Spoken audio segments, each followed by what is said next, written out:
Hey friends, it's Miss Nikki and my friend Joe again. Welcome back to First Kids. We are so excited that you are here with us today.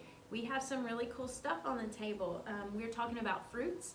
And Joe, I went to the store to try to buy cranberries and I could not find cranberries. But I had some cranberry juice at home. I found some dried cranberries and I found some cranberry sauce. Does your family eat cranberry sauce ever, like at Thanksgiving? A lot of people eat cranberry sauce at Thanksgiving with their turkey and dressing. That's something very popular. I've tried dried cranberries before, but I didn't really. You know, like I like to bake with them. I like to make cranberry scones and different kinds of things with cranberries in them. And then we drink cranberry juice at my house, but I struggle with finding like fresh cranberries. I don't know, maybe they're out of season. I don't really know because I don't ever buy fresh cranberries. But cranberries are very healthy for you. They have a lot of vitamins and dietary fiber in them, but they're a unique fruit because of the way they're harvested, because of the way they get them out of the field. They're grown in something called a bog. That's a weird word. B-O-G, a bog. Bog, bog, bog. Not bog, bog, but bog. And so they, the way they harvest them is they flood the field or flood the bog with about 18 inches of water. And cranberries have a little pocket of air in them that causes them to float. And when they float, then they're able to collect them all. Oh. They come up and they float and then they collect them all. And you know the word flood, flooding that field. So they can do them in large amounts and they'll just all float to one place. I don't know how they do it. We should watch a YouTube video on that or something and see how they harvest cranberries. But I know they flood the field. And so flood reminds me of a very famous Bible story. And there's a story in the Bible in Genesis chapter 6 about a great flood. And God saw that the world was full of sin. And he was so very sad. And that he decided that he would just wipe out the world and start over.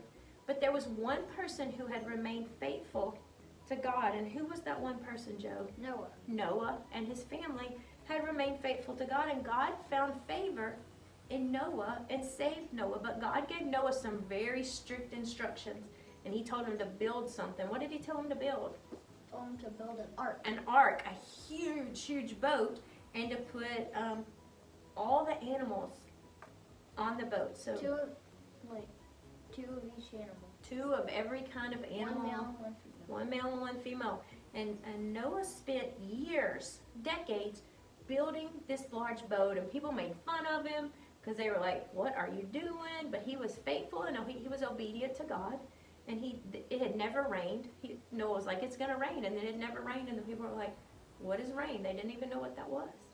And so God protected Noah and his family. When the rains came, Noah and his family were on the ark. He protected them. And then after, for like 30 days and 30 nights, I believe. or 40 days and 40 nights.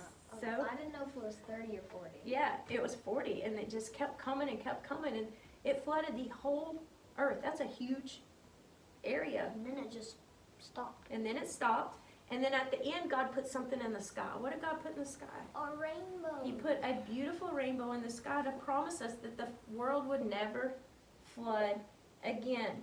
And so the flood reminds us that in our lives things go wrong and we have problems and things, but God reminds us that he promises us that he'll always be with us. That rainbow reminds us of that. He'll always be with us and provide for us what we need. And so I don't know what you're going through right now, Joe. I know this world is kind of crazy with this COVID-19 stuff and unsure and everything, but God loves us and God will protect us when he finds us faithful. So when you see cranberries of any kind, dried cranberries, cranberry juice, cranberry sauce, maybe even fresh cranberries, we can be reminded of the flood in the Bible because cranberries are harvested by a flood, and that God's promise that he gave us that he would never flood the earth again, but also be reminded of his protection of Noah and Noah's obedience to God and how we should be obedient to God too. There's so much in that story, Joe, and we can read that in Genesis chapter 6. It's a long story, so I didn't read it all today. We just kind of talked about it. But